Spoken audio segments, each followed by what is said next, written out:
One movie review. Steven's weekly recommendation. My jokes of the week. I'm Steven O'Craig. And I'm Lee A.I.D. And this is the 22nd episode of The Movie Review Show!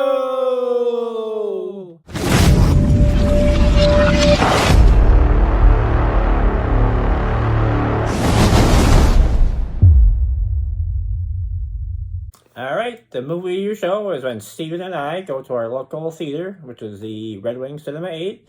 We watch a newly released movie, and then we review it. We use a popcorn rating system, 1 to 10 popcorn. 1 popcorn being the worst, and 10 popcorn being the best. Alright, today's movie we're going to review is a sprawling, epic space opera filled with political, economic, and historical intrigue, and it's based on a series of critically acclaimed science fiction books, and it's Dune. And here's a trailer.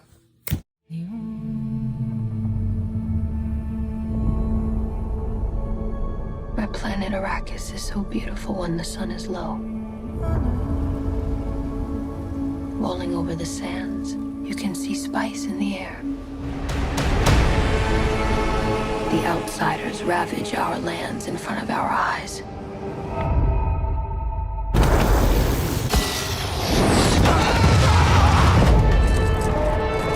Their cruelty to my people is all I've known. What's to become of our world?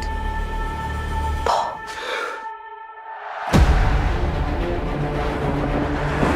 A boy. Hey, Duncan, can I trust you with something? Yes, always. You know that. I've been having dreams about a girl on Arrakis. I don't know what it means. Dreams make good stories. But everything important happens when we're awake. Hey, you. Put on some muscle? I did? No. We are House Atreides. There is no call we do not answer. There is no faith that we betray. Smile, Gurney. I am smiling. The Emperor asks us to bring peace to Arrakis. House Atreides accepts! I know you. There's something awakening in my mind. You need to face your fears. Come with me. You need to be ready. You never met Harkonnens before. They're not human, they're brutal. The Duke's son sees too much. This is why Dune. Kill them all. God in heaven. Get everything with guns off the ground! Go! This is an extermination. They're picking my family off one by one. Let's fight like demons.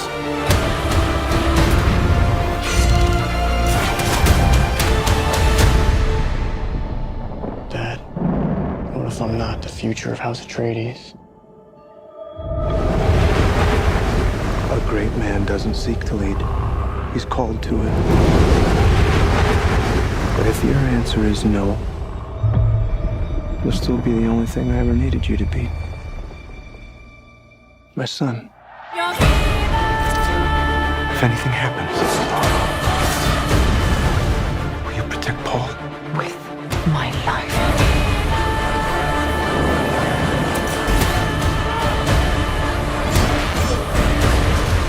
Only together can we stand a chance.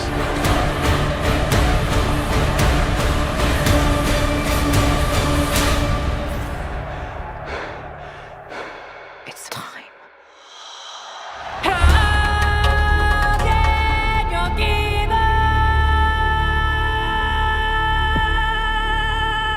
It's review time. The movie starts with the words, "Dreams are messages from the deep."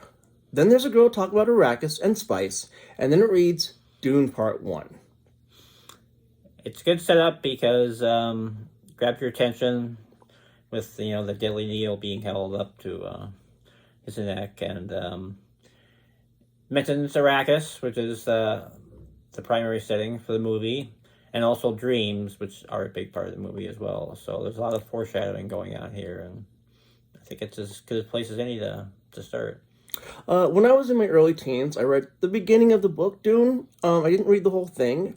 One scene that I remember in the book that stuck with me was the Reverend Mother, who is the leader of the Bene Gesserits, puts Paul Atreides through the Gamja bar, which is a test. She puts a needle up to his neck and tells him to put his hand in a box. And she says if he takes his hand out of the box, she'll kill him instantly with the needle. So he puts his hand in the box, and it starts getting hotter and hotter and hotter, and to the point where it's like as hot as flames. And he's picturing his hand that it's melting inside the box. The flesh itself is melting because of the fire, all the way to the bone, yet he keeps his hand in there. Finally, she says he can take his hands out, his hand, not hands, and he does, and his hand's all right, but when he turns it around, he looks at the palm of his hands, and there's indentions of blood because he had taken his fingernails. It was so painful, he dug his fingernails into his hand, causing blood indentions. The movie has the same scene in it, but they don't really show any, like, melting of the hand or anything like that. It's just they show a couple scenes of fire really quick, and then when he takes his hand out of the box, he doesn't look at the palm of his hand, and there's no blood indentions. Yeah, it's less intense in the book, but yeah, I remember that part very visually too. It's so the first things I think of when I think of Dune. Another thing I didn't care for in the movie was that Baron Harkonnen in the book is described as being so grossly and immensely fat that he has to use devices known as suspensors to move around. In the movie, he's fat, but he's not immensely, grossly fat. You know, so he didn't look the way I pictured that he was going to look in the movie from the book. True, I think in the book makes him sound like a Jabba the Hutt type, you know. It's like, yeah, or can't hardly get up without any artificial assistance. So, yeah, this movie kind of scales back that obesity thing, which is not a huge deal for me, but apparently it's a bigger thing for you. Right. Let's see. If you don't know anything about Dune and you go to watch this movie, you are going to be so lost, it's crazy. You're not going to have a clue what's going on for a long time in the film. I read the books and I felt kind of lost at times too, but yeah, it's really a one that you don't want to go in there cold. Like, you know, if you've never read any of the books, you're going to get lost. So yeah, this is not for the casual movie fan. It's got to be fans of Dune for sure, or at least people who have did some research online, so they get kind of a basic gist of the story. You know, that you could probably sneak by with today's technology. You know, internet's got plenty of summaries. You don't have to read all the books, but it would help. Okay, here's what I think you and I are going to disagree on. I found the movie to be very, very boring.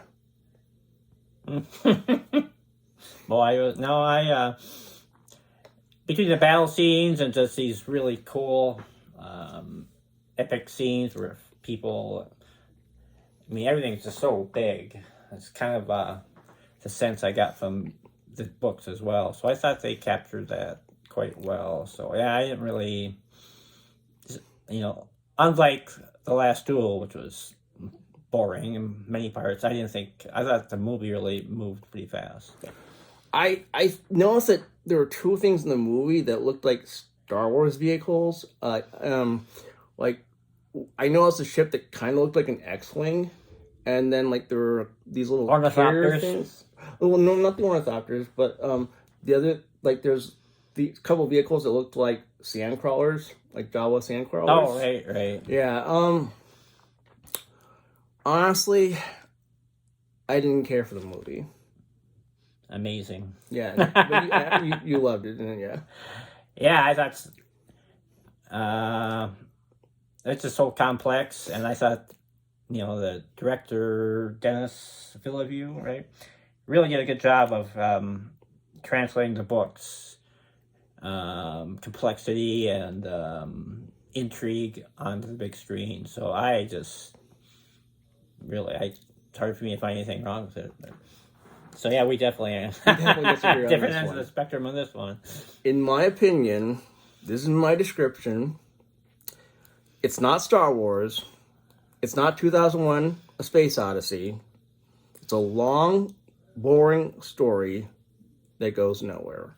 I know that's mean. I know a lot of people out there are going to like this movie or even love this movie. I was not a fan. Really, Yeah, that surprises me. Yeah, I thought the cinematography was awesome, and love the giant sandworm scenes, and the Baron wasn't as grotesque as the book made him out to be, but I thought he's still a pretty interesting character. Love the soundtrack. I thought the music was wonderful, set things up, made things very dramatic, and I just thought every scene was just so epic. It's like human beings just seem so small, compared to what they're walking into, like the desert or the space or wherever. You're on a variety of planets, and I loved it. Absolutely loved it. My dad told me when I was younger, because he read a lot of the books. He says that Duncan, which is one of the characters, he shows up in every book thereafter. Oh, Gurney. Up to the point where my dad read them. They clone him, I guess. In each book he's in there, no matter how far they go into the future, Duncan's always somewhere in there. Oh, really? Yeah, so I think that's interesting. Yeah, I really couldn't find anything wrong with it. Well, it's time to give our scores. I already know what my score is. You did tell me what your score was earlier. Yeah, we usually don't do that, but it's like I know what his score is. I haven't changed my score, even though I know his score. You give it first. 10. I think it's Oscar material. I just fell in love with it. Like I said, I love the books, and I thought after the first two horrendous attempts to make, Dune into a movie, I think they failed because they did too much exposition and tried to over-explain too much. I thought, Villeneuve, the way he told the story, he didn't try to explain everything directly. He counted more on context and visual clues, to let the audience figure it out. So, but yeah, I just think it was really super fun, well done movie. Well, my score is a 6. That was my score for the last duel. So yeah, you really didn't like it. So next we're going to show our scores, and then we're going to look at Rotten Tomatoes and Metacritic and see how close their scores are to ours. Okay, we're looking at Rotten Tomatoes. Oh, wow. The tomato meter is 84%. They like the movie. 91% for the audience so far. 91% for audience. Yep. Who's like the smart critic now? I'm going to stand by my score. I won't change my score. Yep. Okay, next we're going to look up Metacritic. Okay, we're looking at Metacritic. Ooh, 74. Oh, boy. For the Metascore, and 8.2 for the user score. Like I said, I know people are going to like this movie, and, critics like the movie too, but, Well, your 6, actually, the user score is almost exactly halfway between ours. I give it a 10, you gave it a 6, that was 8.2, right. So that's about halfway between ours, but, I think my main problem with the movie was they changed a couple things that I kind of wish they hadn't, but I really did find the movie boring. I really did. It's like, I think you might be fixating too much on the slight changes from the book. Maybe I am, but but my main concern was that it was boring. So all the battle scenes and cool locations, it was still boring. Huh? Okay. Mm-hmm. Okay. So next is Steven's weekly recommendation. It's time for Steven's weekly recommendation. What is Steven's weekly recommendation? Each episode, I recommend something that I think is awesome. This episode's recommendation is a singer, Olivia Rodrigo. Olivia Rodrigo is a good singer and an excellent lyricist. The way she puts pen to paper and then song shows great talent. Even if you don't care for her subject matter, you must admit she does a good job. Here's her music video, Driver's License. I'm sorry, I was going to include Olivia's music video here, but it's a Vivo video so I can't.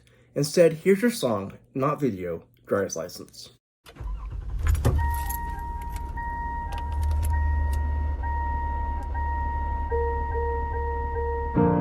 Got my driver's license last week, just like we always talked about. Cause you were so excited for me to finally drive up to your house. But today I drove through the suburbs crying cause you weren't around. And you're probably with that blonde girl who always made me doubt. She's so much older than me. She's everything I'm insecure about. about, yet today I drove through the suburbs.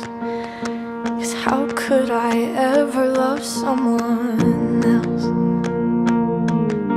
And I know we weren't perfect, but I've never felt this way for no one. And I just can't imagine how you could be so okay now that I'm gone. Guess you didn't mean what you wrote in that song about me. 'Cause you said forever, now I drive alone past your street. And all my friends are tired of hearing how much I miss you, but I kinda feel sorry for them, 'cause they'll never know you the way that I do. Yet today I drove through the suburbs and pictured I was driving home to you. And I know we weren't perfect, but I've never felt this way for no one. Oh, and I just can't imagine how you could be so okay now that I'm gone. I guess you didn't mean what you wrote in that song about me.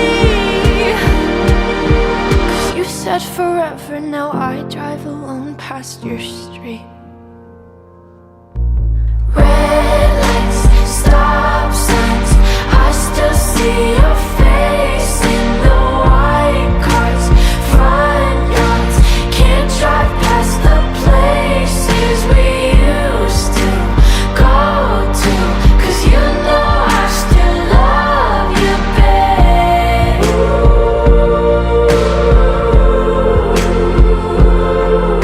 Sidewalks we crossed, I still hear your voice in the traffic. We're laughing over all the noise. God, I'm so blue, no we're through, but you know I still love you, babe.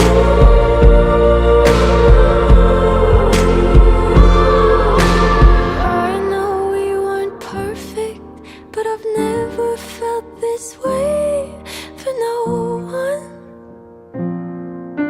And I just can't imagine how you could be so okay now that I'm gone. 'Cause you didn't mean what you wrote in that song about me. 'Cause you said forever, now I drive alone past your street. Yeah, you said forever, now I drive alone past your street.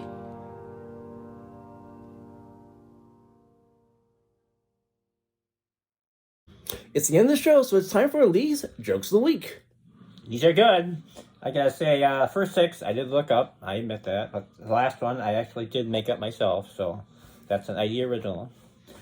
And they're all related, and they're all Dune or desert themed jokes, because that's where the bulk of the action, as fans of the series know, takes place on a desert planet. So, the first joke is, Steven, what is one thing every desert traveler should bring along? I don't know. Thirst aid kit. Ha ha ha. Number 2, I met my very unlikable sister out in the Sahara Desert. I shouted, Oasis! Number 3, there's a ravine that speaks to people out in the Sahara Desert, kind of like the trees and the Wizard of Oz talk, you know. The ravine makes fun of anyone who walks by, and it's been renamed Sarcasm. Ha. Number 4, a pig got lost out in the desert, and it yelled, Hey, I'm baking out here. Oh, that's funny. Number 5, the desert sun is quite hot, and actually quite smart and hot. It's got over 5,000 degrees. I like that. Really educated star.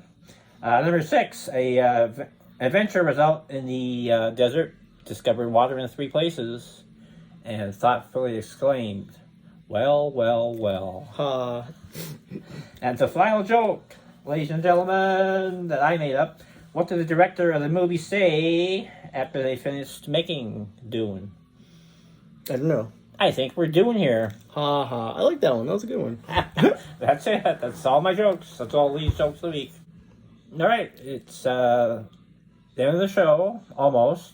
And I want to remind everyone to like, comment, and subscribe to our show. And as always, We'll be watching for you.